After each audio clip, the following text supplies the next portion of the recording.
Any substance that has mass and occupies space is called matter. It is made up of small particles called atoms that cannot be further divided. This idea was first proposed by the Greek philosopher Democritus back in 460 BC.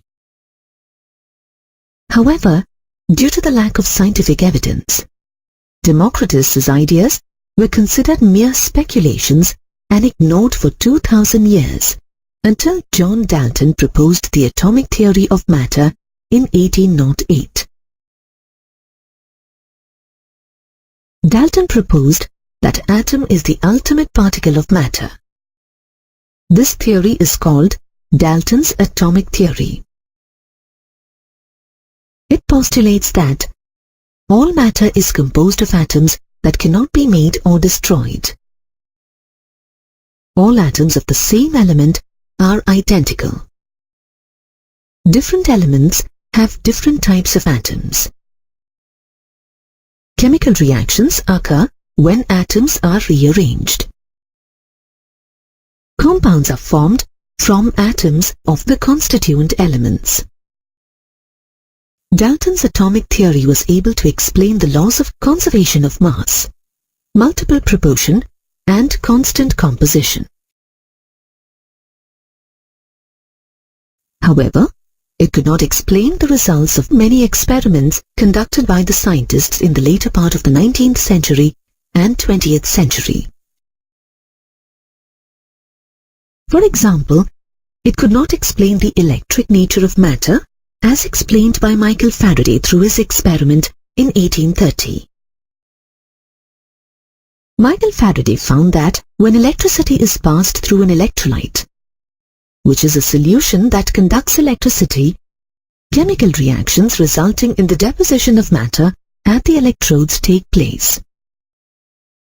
This experiment proved that electricity consists of charged particles, which in turn indicated the electric nature of matter. The structure of an atom, however, was demystified only when William Crookes conducted experiments to study electrical discharge through gases in 1879. The apparatus used for his experiments consisted of a glass discharge tube, now called cathode ray tubes or Crookes tubes, and a high voltage source of 10,000 volts. The discharge tube was sealed at both the ends and was fitted with a thin piece of metal called electrodes at each end. It had a side tube fitted with a stopcock that connected with a vacuum pump to control the pressure of the gas or air contained inside the tube. Crookes observed that at a low pressure of 0.01 atmospheres, when high voltage of 10,000 volts is applied across the electrodes of the discharge tube, current starts flowing inside the tube. To further study the behavior of this current, he punctured the anode inside the cathode ray tube and coated the glass tube behind the anode with a fluorescent material, such as zinc sulfide, and then repeated the experiment. This time, he noticed a bright spot on the coating behind the anode, which confirmed two things. 1. The current consisted of invisible ray of particles, some of which could pass through the perforated anode. 2. These rays were emitted out of cathode and moved towards the anode. These rays were named cathode rays. Some other facts about the cathode rays were discovered in 1897 by J.J. Thomson and other scientists through a series of experiments. In one of his experiments, Thomson observed that if a pinwheel is placed in the path of the cathode rays, the ray caused the pinwheel to rotate. This implied that cathode rays are made of material particles that produced a mechanical effect. He then observed that if a metal foil is placed in the path of cathode rays, it becomes hot. This implied that cathode ray produced a heating effect. Thomson also observed that if a solid object is placed in the path of cathode rays, it produced a sharp shadow of the object. Therefore, he concluded that cathode rays travel in a straight line. However, when he applied an electric field to the setup, the cathode rays deflected towards the positive plate of the electric field. He observed the same result on applying a magnetic field. Therefore, he concluded that the cathode rays consisted of negatively charged particles, which he named electrons. Through his experiments, Thomson also concluded that the properties of cathode rays do not depend upon the material of electrodes and the nature of the gas present in the cathode ray tube. This led him to the conclusion that electrons are the basic constituents of all atoms. Thomson then tried to calculate the charge to mass ratio of electrons by applying electrical and magnetic field perpendicular to each other, as well as to the path of electrons flowing in a cathode ray tube. He observed that the amount of deviation of the electrons from their path depends on three main factors. 1. The magnitude of the negative charge on the particle. The more the negative charge, the greater the deflection. 2. The mass of the particle. The lighter the particle, the greater the deflection. 3. The strength of the electrical or magnetic field. The stronger the field, the higher the deflection. When only electric field is applied, the electrons deviate from their path and hit the cathode ray tube at point A. Similarly, when only magnetic field is applied, electrons strike the cathode ray tube at point C. By controlling the deviation of electrons by varying the strength of electric and magnetic fields and accurately measuring on the amount of resultant deflections, he calculated the charge to mass ratio of an electron, which equals 1.758820 into 10 raised to the power 11 coulombs per kg. The charge and mass of the electron, however, remained unknown until another scientist, Robert Millikan, devised a method to calculate them in 1909. In order to calculate the charge of an electron, Millikan conducted the famous oil drop experiment by using the apparatus shown here. It consisted of a transparent electrical condenser with one metal plate at the top and the bottom of the chamber. Plates connected to a battery such that the upper plate is positively charged and the lower plate is negatively charged. An atomizer to spray oil into the condenser through a hole in the upper metal plate. A telescope to view the movement of oil droplets. And a source of X-ray to ionize the air inside the electrical condenser. Using the atomizer, Millikan sprayed oil droplets into the electrical condenser. As the droplets fell through the upper plate hole, he measured the rate of fall and used it to calculate their mass. He then ionized the air inside the condenser by passing a beam of X-rays through it. The X-rays displaced electrons from air molecules, which negatively charged the oil droplets. On applying voltage to the upper positive plate, the charged oil droplets got attracted towards it against all gravitational and electrostatic forces.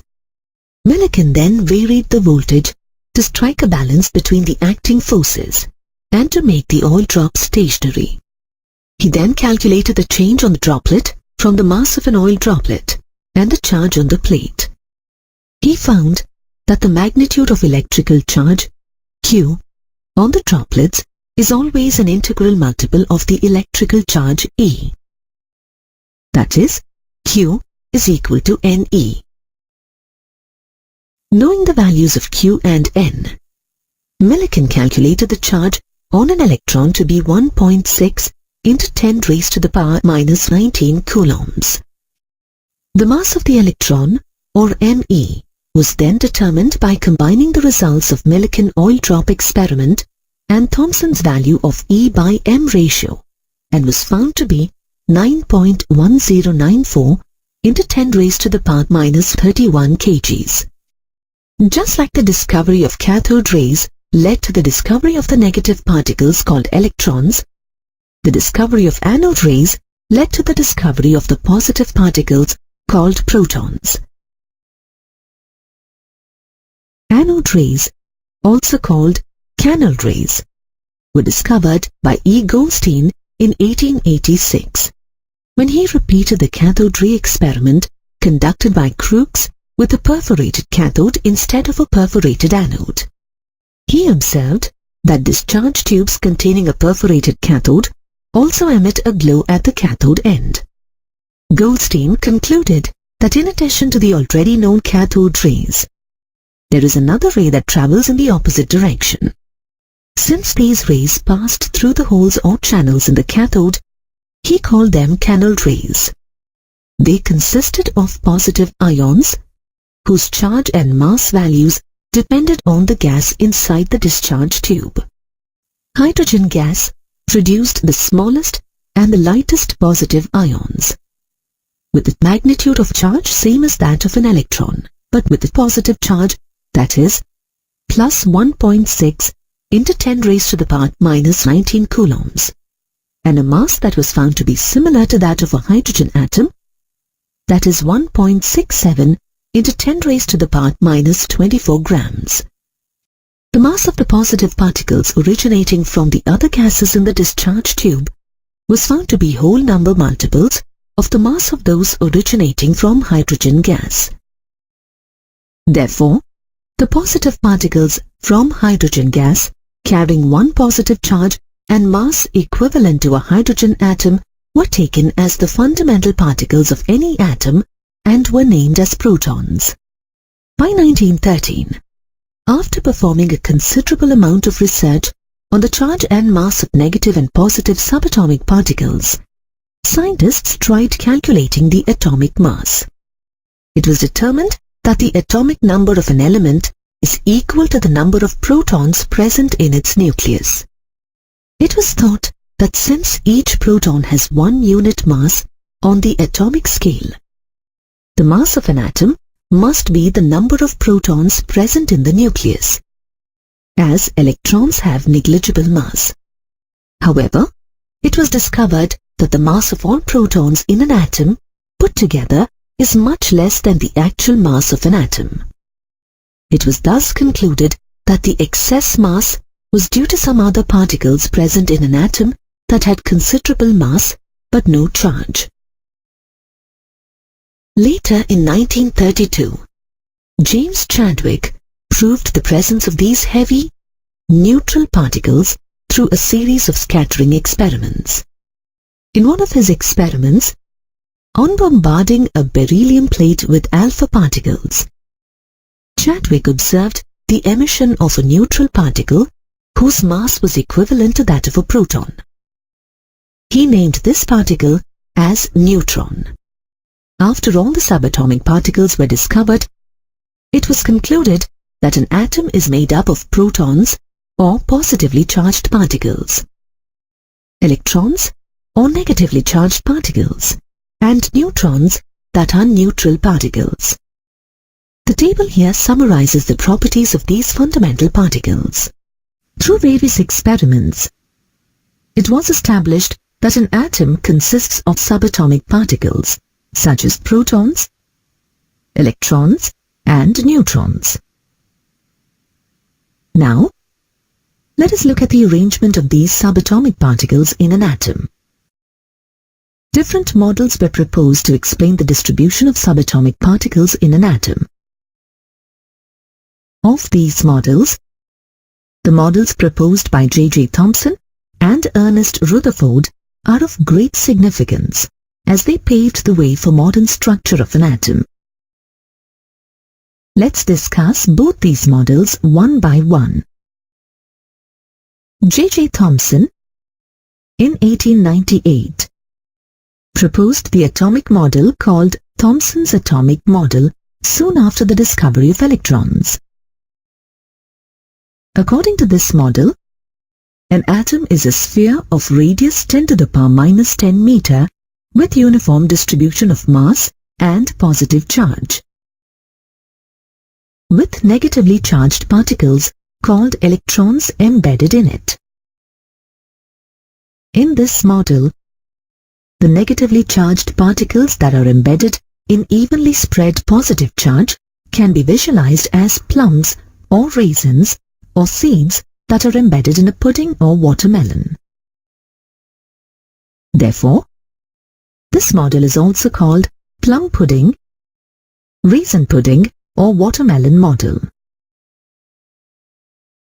Although this model successfully explained the overall neutrality of the atom, it could not explain the results of the scattering experiment conducted by Ernest Rutherford. Also, it couldn't explain the stability of an atom. That is, how the positively charged particles are shielded from the negatively charged particles without getting neutralized. In order to validate Thomson's atomic model, in 1911, Rutherford and his students, Hans Geiger and Ernest Marsden, conducted an experiment called the gold foil experiment or alpha particle scattering experiment. Before we proceed to alpha particle scattering experiment, let us acquaint ourselves with the term alpha particle. Its source, other particles emitted from the same source, and their few characteristics. We know that certain elements emit radiation on their own, and this phenomenon is called radioactivity. The elements are known as radioactive elements. The alpha rays are emitted by these radioactive elements along with beta and gamma rays. Rutherford found that alpha rays consist of high-energy particles carrying 2 units of positive charge and 4 units of atomic mass. Hence, these particles are dipositive helium nuclei. The beta rays are negatively charged particles similar to electrons. And the gamma rays are high-energy radiations like X-rays. Unlike alpha and beta rays, gamma rays do not contain particles and are neutral in nature. The alpha particles have the least penetrating power among the 3. The penetrating power of beta particles is nearly 100 times and the penetrating power of gamma rays is 1000 times more than that of the alpha particles. Now let us move on to alpha particle scattering experiment. In this experiment, a stream of high-energy alpha particles from a radioactive source was bombarded on a very thin gold foil. The thin gold foil had a circular fluorescent zinc sulfide screen around it.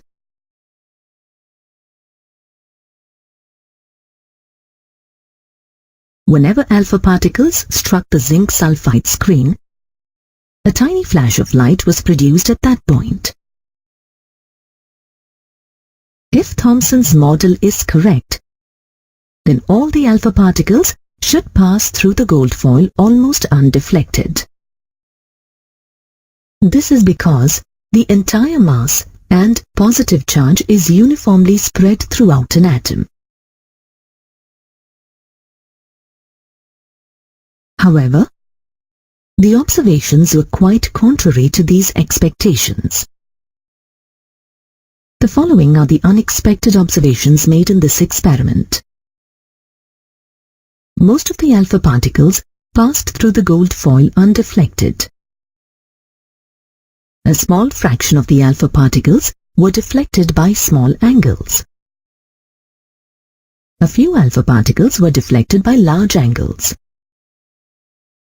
A very little amount of alpha particles, 1 in 20,000, were bounced back to the source, that is nearly by 180 degrees.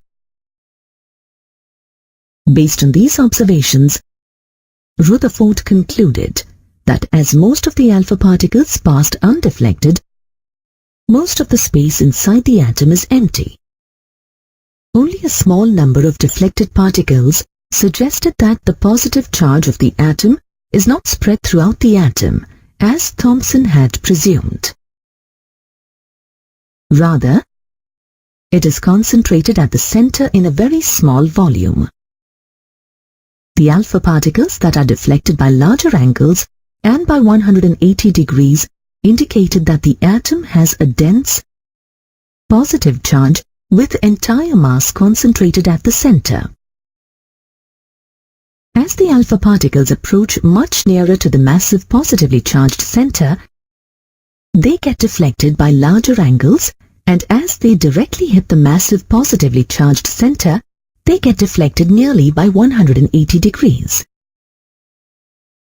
It is due to the increase in enormous repulsive forces from the massive positively charged center. Rutherford named the positively charged center present in an atom as nucleus. Calculations by Rutherford showed that the volume of the nucleus is negligible as compared to the total volume of the atom. For an atom of radius 10 to the power minus 10 meter, the radius of the nucleus is about 10 to the power minus 15 meter. That means, if a cricket ball represents a nucleus, the radius of the atom would be about 5 kilometers. Based on the observations and conclusions of the gold foil experiment, Rutherford proposed a new atomic model called Rutherford's nuclear model of atom immediately after the discovery of protons. According to the Rutherford's nuclear model of atom consists of a tiny, dense, positively charged center called nucleus. Entire positive charge and most of the atomic mass of an atom is concentrated in the nucleus. Electrons are found outside the nucleus. They revolve around the nucleus with high velocities in circular paths, so as to counterbalance the electrostatic forces of attraction between the protons and electrons. Electrostatic forces of attraction hold the electrons and the nucleus together in an atom. As electrons move in circular paths around the nucleus, just like planets revolve around the sun in the solar system, Rutherford's atomic model is also called planetary model. Thus, Rutherford's model could account for the presence of nucleus and electrons outside the nucleus. However, it failed to explain the stability of an atom. According to the Maxwell's theory of electromagnetic radiation, a charged particle in circular motion emits energy continuously. Hence, an electron revolving round the nucleus also loses energy. As a consequence of this, the electron follows the spiral path towards the nucleus, and this ultimately results in collapse of an atom. The composition of an atom can be represented symbolically as ZXA, as shown here. The symbol X represents the symbol of the element. The superscript A on the left-hand side of X represents the atomic mass number, and the subscript Z on the left-hand side represents the atomic number of the element. As you have learnt before, atomic number Z gives the total number of protons present in an atom, while the atomic mass number gives the total number of protons and neutrons present in that atom. Let us work on a simple problem before proceeding further. An atom has 29 electrons and 35 neutrons. Calculate the number of protons and the mass number of the element. Also write the complete symbol for the atom. Since atomic number Z is equal to number of protons, which is also equal to the number of electrons in the atom, we can say that the number of protons is 29. We know that mass number A is equal to the sum of the numbers of protons and neutrons. Hence, the mass number of the given element is equal to 29 plus 35, which is equal to 64. Since the atomic number of the element is 29, the atom is copper. The complete symbol for the atom may be represented as shown here. In some cases, atoms of the same element may have the same number of protons, that is, the atomic number, but may have different numbers of neutrons. In other words, the atoms have the same atomic number but different mass numbers. Such atoms are called isotopes. Isotopes of the same element occupy the same place in the periodic table because they have the same atomic number. Let us look at a few examples of isotopes. 99.985% of hydrogen atoms contain only a single proton in their nucleus. This isotope of hydrogen is called protium, 1H1. Remaining 0.015% contain two other isotopes, deuterium, which contains one proton and one neutron, and tritium, which contains one proton and two neutrons. You can see that all these three isotopes have the atomic number 1 and mass number 1, 2, and 3 respectively. Carbon has three isotopes with mass numbers 12, 13, and 14 respectively. Similarly, chlorine, atomic number 17, has two isotopes with mass numbers 35 and 37. Isotopes of the elements other than hydrogen do not have special names. They are represented by simply indicating the mass number on the element's symbol. The chemical properties of an element depend on the number of electrons present and their configuration within an atom, and not on the number of neutrons. Hence, as the isotopes have the same number of electrons, they exhibit similar chemical properties. However, as the mass of isotopes differ due to the different numbers of neutrons present in an atom, their physical properties differ from each other. Some atoms of different elements are found to have the same mass number but different atomic numbers. For example, 18Ar40, 19K40 and 20Ca40 have same mass numbers but different atomic numbers. Such atoms of different elements having different atomic numbers but the same mass numbers are called isobars. Isobars have different chemical properties because they have different atomic numbers. We have already learned that the Rutherford's nuclear model of an atom basically suffers from major drawbacks, which are as follows.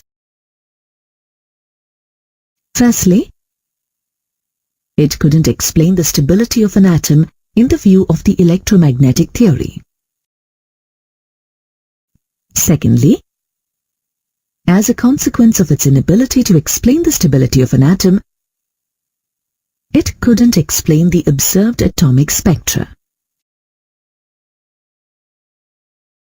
This is because, according to the electromagnetic theory, an accelerated electron continuously emits energy and ultimately it falls into the nucleus along a spiral path.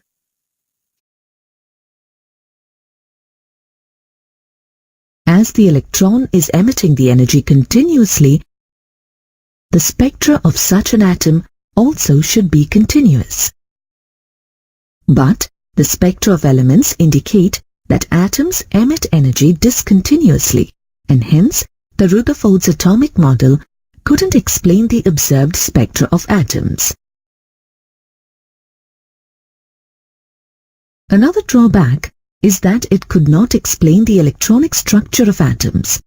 That is, the distribution and energies of electrons in an atom. These drawbacks inspired several scientists to revisit the historical results about the behavior of electromagnetic radiation and its interaction with matter in order to improve the Rutherford's atomic model. The improvised outcome of the Rutherford's atomic model is the Bohr's atomic model. Bohr's theory could successfully explain the stability of an atom as well as the discontinuous spectra for hydrogen atom. To understand the Bohr's atomic model, it is necessary to first acquaint ourselves with the nature of electromagnetic radiations. The underlying principle behind the Bohr's atomic model is the quantization of energy, which is explained in the latter part of our discussion. Energy can be transmitted through space by electromagnetic radiations. These electromagnetic radiations are the best described in the terminology of waves. The wave nature of electromagnetic radiation was established in 1870 by James Clerk Maxwell. Let's now understand the general characteristics of waves.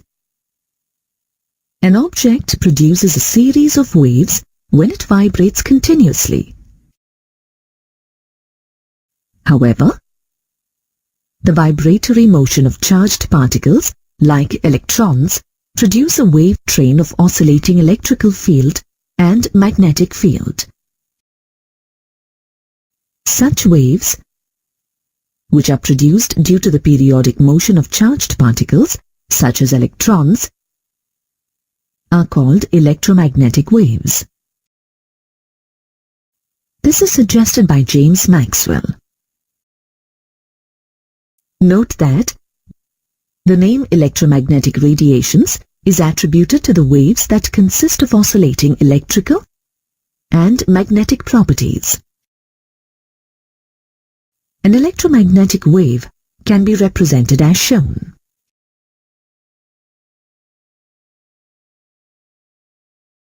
To characterize a wave, we need to specify its properties such as wavelength, frequency, and wave number.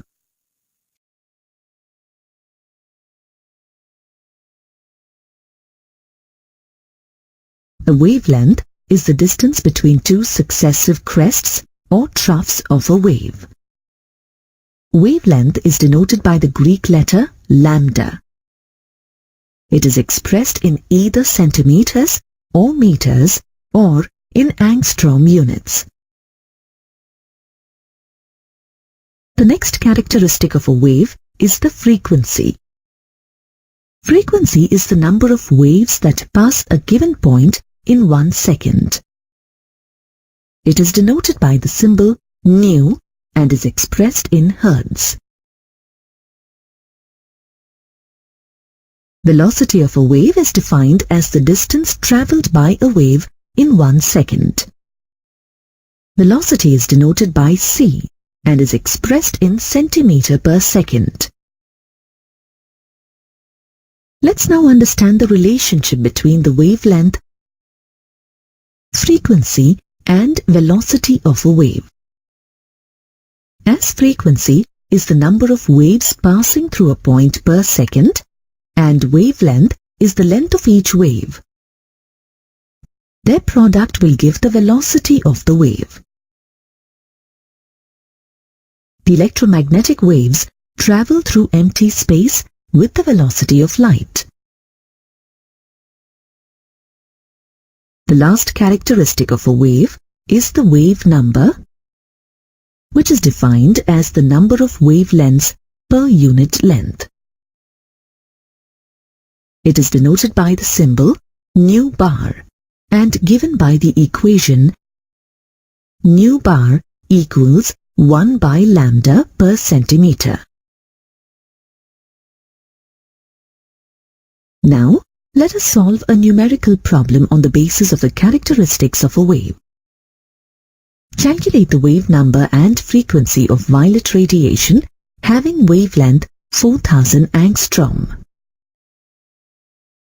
First, let us calculate the wave number. The first step involves writing the formula to calculate wave number, that is, nu bar equals 1 by lambda.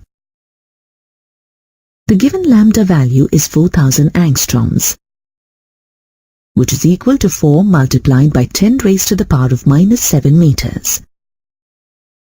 The second step involves substituting the value of lambda in this equation. On solving, we get nu bar is equal to 2.5 multiplied by 10 raised to the power of 6 per meter, or 2.5 multiplied by 10 raised to the power of 4 per centimeter. Now, let us calculate the frequency of violet radiation. The first step involves writing the corresponding formula nu equals C divided by lambda. The second step involves substituting the value of lambda, that is, 4 multiplied by 10 raised to the power of minus 7 meters, and velocity of radiation, which is equal to 3 multiplied by 10 raised to the power of 8 meter per second in the above equation. On solving, finally we get 7.5 multiplied by 10 raised to the power of 14 per second.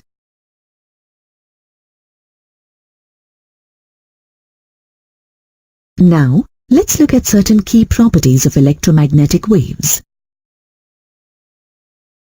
Electromagnetic radiation, as shown, is a form of energy that consists of alternating electrical and magnetic fields produced by oscillating charged particles, are perpendicular to each other and perpendicular to the direction of propagation of radiation. Unlike sound or water waves that require a medium for propagation, electromagnetic waves can move in vacuum at the velocity of light, that is, 3 into 10 raised to power 8 meters per second. All electromagnetic radiations travel with the same velocity but differ from one another in wavelength and therefore in frequency. Let us have a look at the arrangements of different electromagnetic radiations in increasing order of their wavelengths or in decreasing order of their frequencies. When these electromagnetic waves of different wavelengths are arranged in the order of increasing wavelength or decreasing frequencies, it is called electromagnetic spectrum. Of these, the radiations that are visible to the naked eye constitute the visible spectrum. The frequency range of the visible rays is 3.9 into 10 to the power 14 to 7.9 into 10 to the power 14 Hz. The region above the violet color is called the ultraviolet region and has a frequency equal to 7.9 into 10 to the power 14 to 3.4 into 10 to the power 16 Hz. The region below the red color is called the infrared region, and the frequency of the waves of this region is 3 into 10 to the power 11 to 3.9 into 10 to the power 14. Ultraviolet and infrared rays are not visible to the naked eye. Other important regions in the electromagnetic spectrum include radio waves with frequency less than 10 to the power 9 and microwaves with frequency of 10 to the power 9 to 10 to the power 11 Hz. Radio waves have the longest wavelength in the electromagnetic spectrum. Radio frequency region around 10 to the power 6 Hz is used for broadcasting. Microwave region around 10 to the power 10 is used for radar. Two other kinds of electromagnetic waves are X-rays and gamma rays. The wave nature of electromagnetic radiation successfully explains the phenomena of interference and diffraction. But the phenomenon of black body radiation, photoelectric effect, and the spectra of atoms were not explained. These things could be explained only if the radiation is assumed to be a stream of photons. That is, by considering particle nature. Let's understand these phenomena one by one. First, let us understand the phenomena of the black body radiation, which was given by Max Planck in 1900.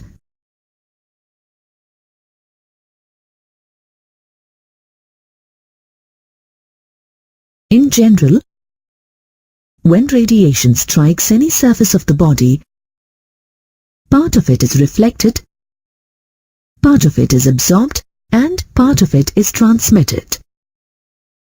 For example, when an iron rod is heated, at first it turns red. As the temperature is further increased, it becomes yellow, then white, and finally turns blue. This actually shows that the radiation is emitted in the order of increasing frequency, red light being of lower frequency and blue light being of higher frequency of visible region. On the contrary, an ideal black body is a perfect absorber and emitter of radiation. A blackened metallic surface or a hollow sphere blackened inside with a small opening behaves almost as a black body. Any type of radiation that enters this small opening gets reflected multiple times within the sphere until all the energy is absorbed. Thus, a black body is not only a perfect absorber of radiant energy, but also a perfect radiator. Black body radiates the maximum amount of energy at a given temperature. Note that it radiates the same amount of energy it has absorbed. From the graph shown here, it is visible that at a given temperature, the intensity of radiation emitted increases with decrease in wavelength, reaches a maximum value at a particular wavelength, and then starts decreasing with further decrease in wavelength. We have seen that at a given temperature, there is a wavelength at which the maximum intensity of radiation is emitted. But the position of this maximum intensity shifts towards higher wavelengths with decrease in temperature. These observations could not be explained by the electromagnetic wave theory of light. To account for these experimental observations, Max Planck in 1900 proposed that radiant energy is emitted or absorbed discontinuously in the form of discrete packets or bundles of energy and not continuously. This is the first postulate of Planck's theory. Further, Planck called these discrete quantities or packets as quanta. Quantum is the smallest quantity of energy absorbed or emitted in the form of electromagnetic radiation. This means that the light radiations absorbed or emitted by atoms or molecules comprise a stream of quanta, but not continuous waves as shown.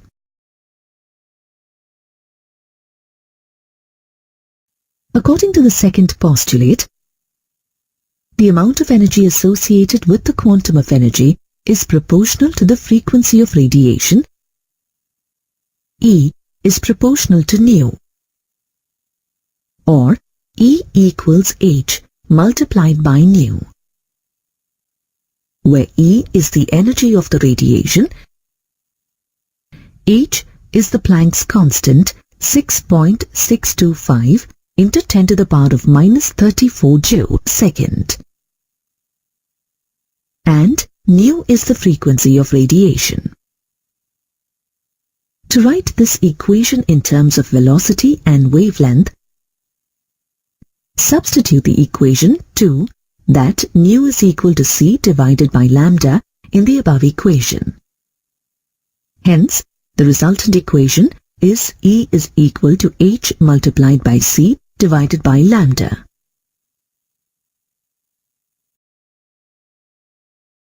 The third postulate says that the total amount of energy emitted or absorbed by a body will be a whole number multiple of quanta. That is, E is equal to nh nu. This means that an atom or molecule can absorb or emit either one quantum of energy or any whole number multiple of quanta. Note that only certain values of energy are permissible. This is called the quantization of energy.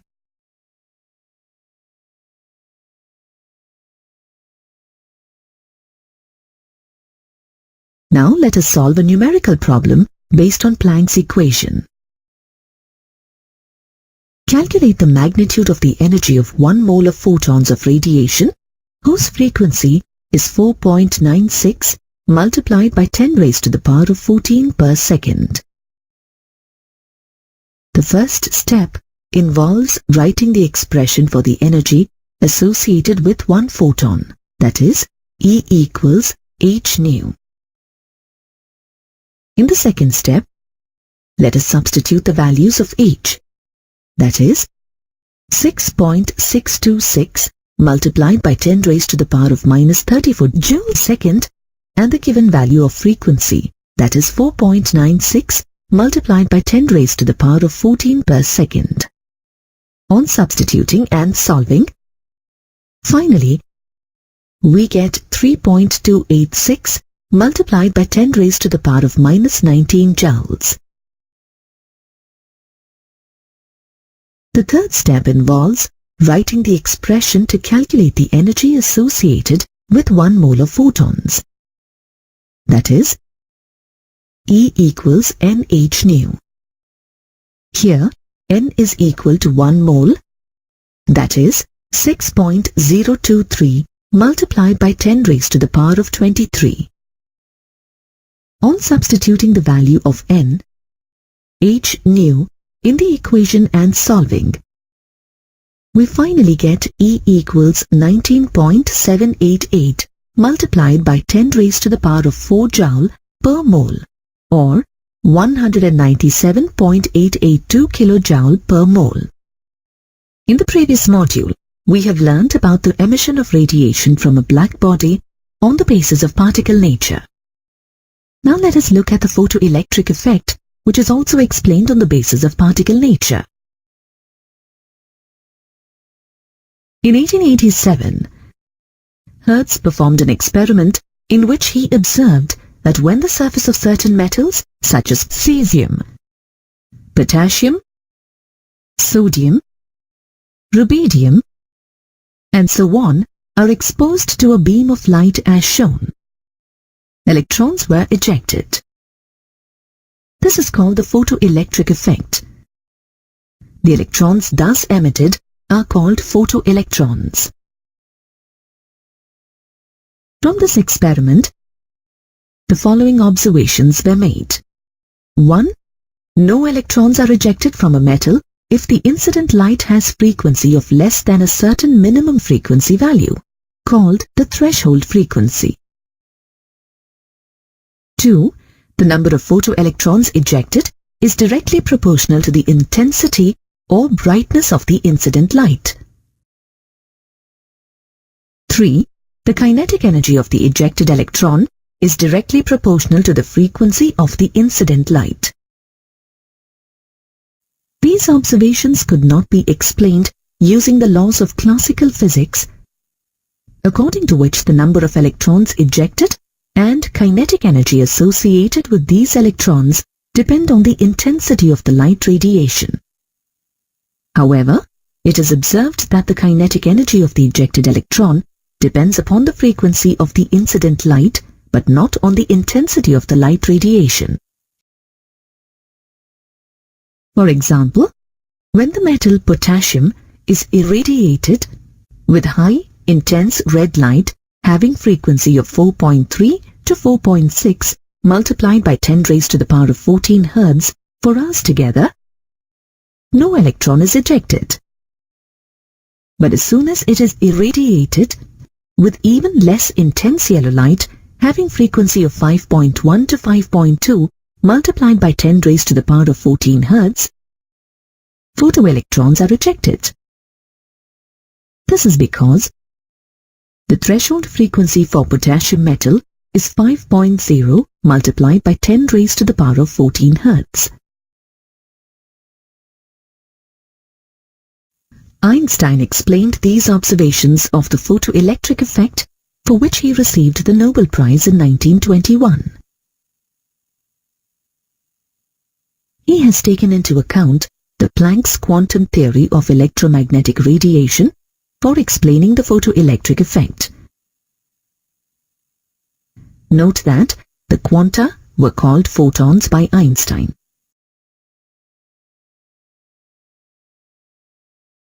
According to Einstein, electrons in metals are held by attractive forces by the metal kernels, that is, the positive ions of the metal. To overcome these forces, the photons of incident light must possess a certain minimum energy, so as to release an electron from the metal surface. Thus, when a photon of sufficient energy strikes an electron in the atom of the metal, it transfers its energy instantaneously to the electron, and the electron is ejected without any time lag. From the quantum theory of radiation, we know that the energy of the incident photon is directly proportional to the frequency of the incident light. The minimum frequency that provides enough energy just to release an electron from the surface of a metal is called the threshold frequency, designated as nu-naught. Hence, when a beam of light, that is, a beam of photons, strikes the surface of the metal, electrons will be ejected only if the incident photons have the frequency nu greater than the threshold frequency nu-naught. Let us assume that the frequency of the photon of incident light nu is greater than the threshold frequency nu-naught.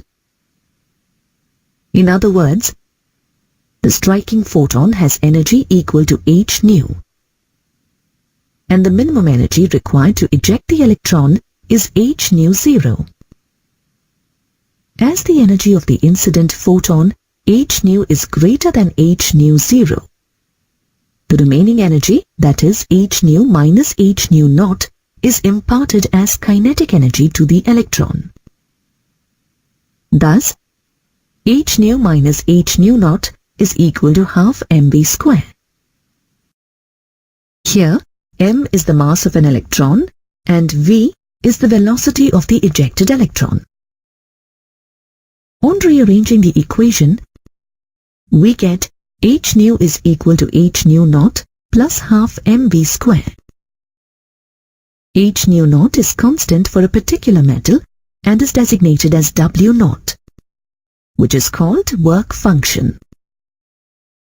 Now, the equation in terms of work function is as shown. Let us observe the values of work function for a few metals. Hence, if the energy possessed by the photon is high, the energy transferred to the electron is also high, and hence the kinetic energy of the ejected electrons is also high. In other words, greater is the frequency of the incident light, greater is the kinetic energy of the ejected electron, as shown in this graph.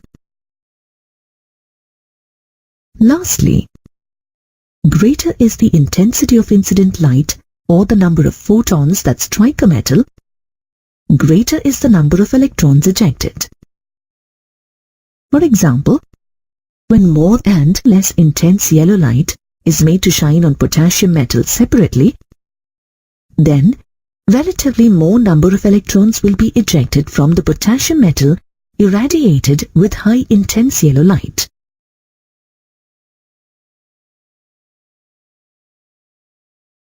Now let us solve a numerical problem based on photoelectric effect.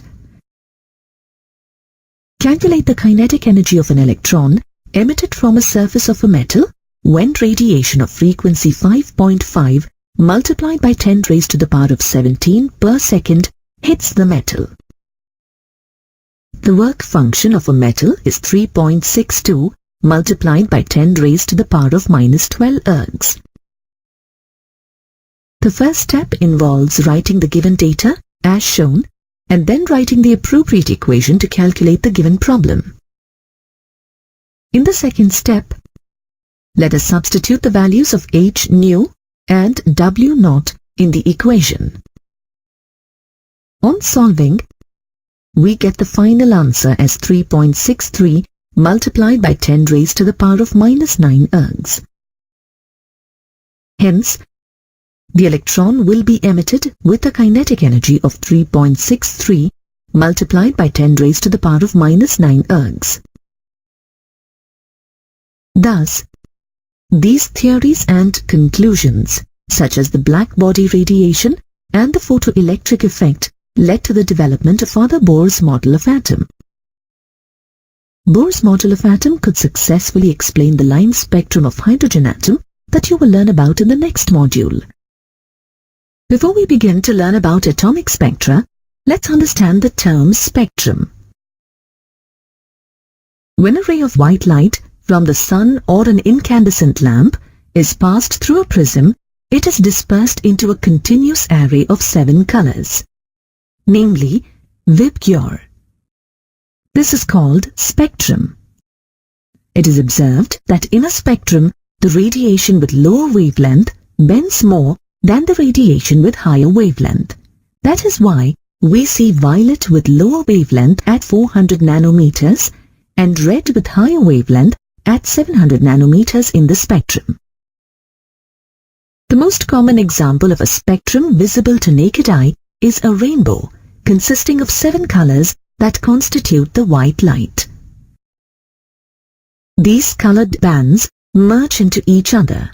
Therefore, the spectrum of ordinary white light is called continuous spectrum. Electromagnetic radiations include a range of wavelengths, and this array of wavelengths is referred as the electromagnetic spectrum. When electromagnetic radiation interacts with matter, atoms, and molecules, they absorb some part of radiation and go to a higher, unstable energy state called excited state. As the atoms are unstable in their excited states, they tend to revert to its original state, called the ground state, by emitting the same amount of energy that it had absorbed earlier. This energy can be emitted in a single step or in a number of steps. Depending on the amount of energy emitted, a radiation of particular wavelength is obtained. The spectrum of radiation emitted by an atom is called emission spectrum. In contrast to the continuous spectrum of white light, an emission spectrum is usually discontinuous with dark spaces between the bright lines. Such a spectrum is called line spectrum. The bright lines in the emission spectrum exist due to the fact that emitted radiations are only of specific wavelengths rather than a continuous spread of wavelengths as in the case of white light. A photographic negative of emission spectrum is the absorption spectrum. An absorption spectrum is recorded by passing a continuum of radiation through a sample which absorbs radiation of certain wavelengths. The missing wavelengths that correspond to the radiation absorbed by the matter leave dark spaces in the bright continuous spectrum. Unlike emission spectrum, absorption spectrum consists of a series of dark lines in the bright continuous spectrum. The study of emission or absorption spectra to determine the molecular structure is referred as spectroscopy. The emission spectra is also called atomic spectra, sometimes because each atom has a unique emission spectrum, just like each human being has unique fingerprints. The characteristic lines in atomic spectra can therefore be used in chemical analysis to identify unknown atoms.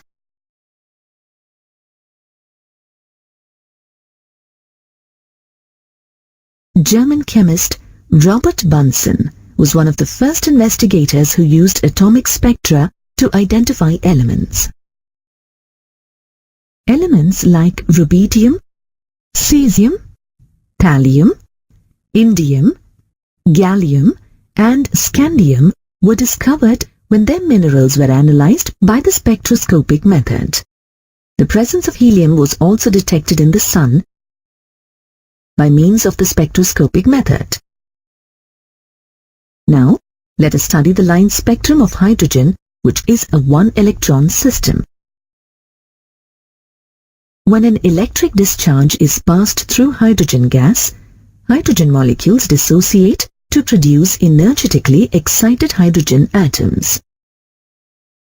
These excited atoms emit electromagnetic radiation of discrete frequencies while coming back to lower energy levels.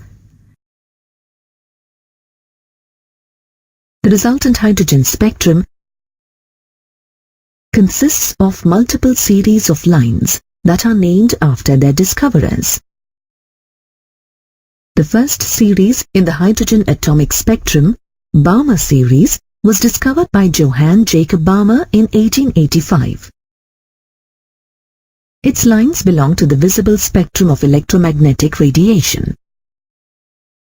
These are observed when the electrons jump from n greater than or equal to 3 to n equal to 2 principal energy level. Balmer showed that if spectral lines are expressed in terms of wave number, then the visible lines of the hydrogen spectrum obey the formula wave number, nu bar equal to 1,09,677 multiplied by 1 divided by 2 square minus 1 divided by n square per centimeter. Here, n is an integer equal to 3, 4, 5, etc. Balmer's formula inspired the Swedish spectroscopist Johannes Rydberg to come up with a modified formula to describe all series of lines in the hydrogen spectrum.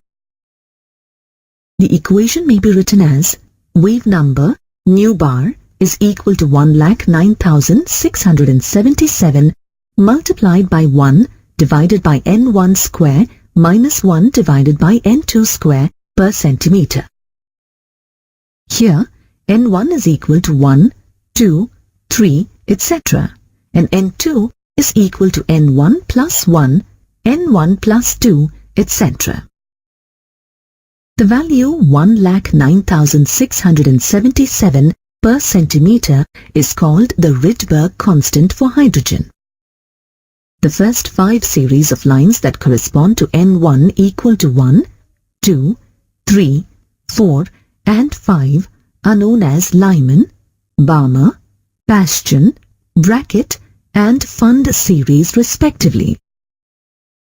Each of these series shown in the table represents the line spectrum emitted by the electrons of hydrogen atom when they change state from N2 to N1 principal energy levels. Here, N1 and N2 represents the lower and higher energy levels respectively.